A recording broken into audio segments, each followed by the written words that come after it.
सो hey guys, कैसे हैं आप सभी लोग।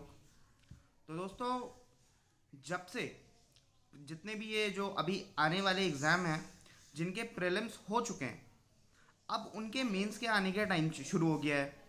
और कुछ लोगों को अपने अटेम्प्ट्स देखकर, अपने जिस तरीके से उनका एग्ज़ाम गया था वो सब देखकर उनको एटलीस्ट ये पता चल गया है कि क्या उनका प्रीलिम्स निकलने के चांसेस हैं या नहीं हैं।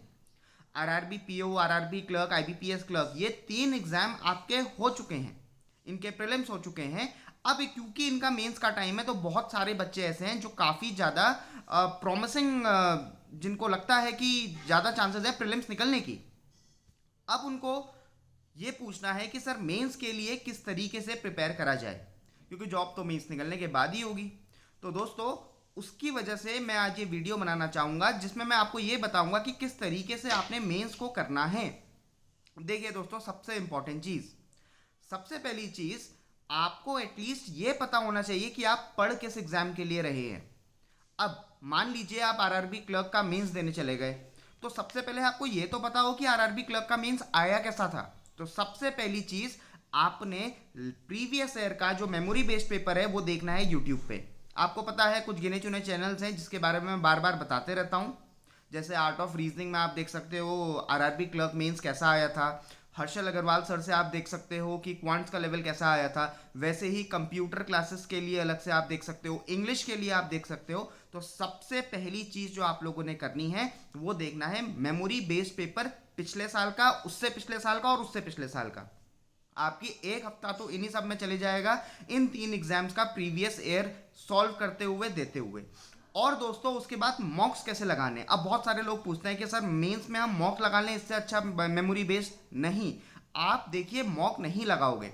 मेंस में क्या होता है, क्वेश्चन टाइमिंग से नहीं करना होता बल्कि क्वेश्चन को करना होता है। There is a difference between these two. दोस्तों याद रखना, जो मेंस में आपके पास सफिशिएंट टाइम होता है, आपको बस क्वेश्चन बनाना आना चाहिए। अगर आप क्वेश्चन बनाना जानते हैं तो आपसे वो मेंस में बन जाएगा।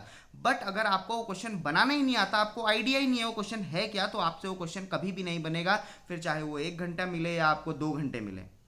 तो प्लीज़ इस चीज़ को याद रखिए। मॉक देने का आप एक अच्छा तरीका ये अपना सकते हैं, मेमोरी बेस्ड पेपर का मॉक दीजिए, या कोई भी एक इधर उधर से कोई भी वेबसाइट से आप मॉक दीजिए। और जब आप मॉक दे रहे होंगे तो आप जो है उन क्वेश्चंस को पॉज करके आराम से सॉल्व करिए। पहले तो आपने अंडरस्टैंडिंग बिल्ड करनी है और उसके बाद स्पीड आएगी मेंस के लिए। तो सबसे पहले आराम से बैठकर मॉक दीजिए, स्टॉप करके क्वेश्चन लीजिए मॉक के, उस क्वेश्चन को सॉल्व करिए। आंसर से, मार्क्स से कोई खास मतलब नहीं है। मतलब है तो आपकी अंडरस्टैंडिंग से, कि आपको अंडरस्टैंडिंग आनी चाहिए, बननी चाहिए, आपकी डेवलप होनी चाहिए आपकी अंडरस्टैंडिंग की किस तरीके से मेंस को करा जाता है। और जब धीरे धीरे करके स्पीड आएगी तब जाकर आप मॉक्स लगा सकते हो। मेंस के लिए मॉक्स लगाना एक बहुत ज़्यादा फ़ायदेमंद चीज़ नहीं होती, क्योंकि उसमें स्पीड मैटर नहीं करती है, बट मैटर करती है आपकी अंडरस्टैंडिंग। तो मैं बता दूं कि किस तरीके से आपने करना है। पहले तो आपने मेमोरी बेस्ड पेपर देखने हैं, कैसा पेपर आया था पिछले सालों में, और उसके बाद मेंस के क्वेश्चंस उठाने हैं और आराम से बैठकर उनको सॉल्व करना है। ज़्यादा हबड़ तबड़ में नहीं, बल्कि आराम से पहले अंडरस्टैंडिंग बिल्ड करिए और उसके बाद धीरे धीरे करके चाहें तो आप उसके बाद मॉक्स लगा सकते हैं। बट क्योंकि आप अचानक से अभी मॉक लगा देंगे तो आपका टाइम भी जाएगा, आपसे पजल भी नहीं बनेगी, आपसे डीआई भी नहीं बनेगी, आपको समझ में नहीं आएगा कि करना क्या है। तो इसके लिए आपको पहले पता होना चाहिए एग्जाम लेवल।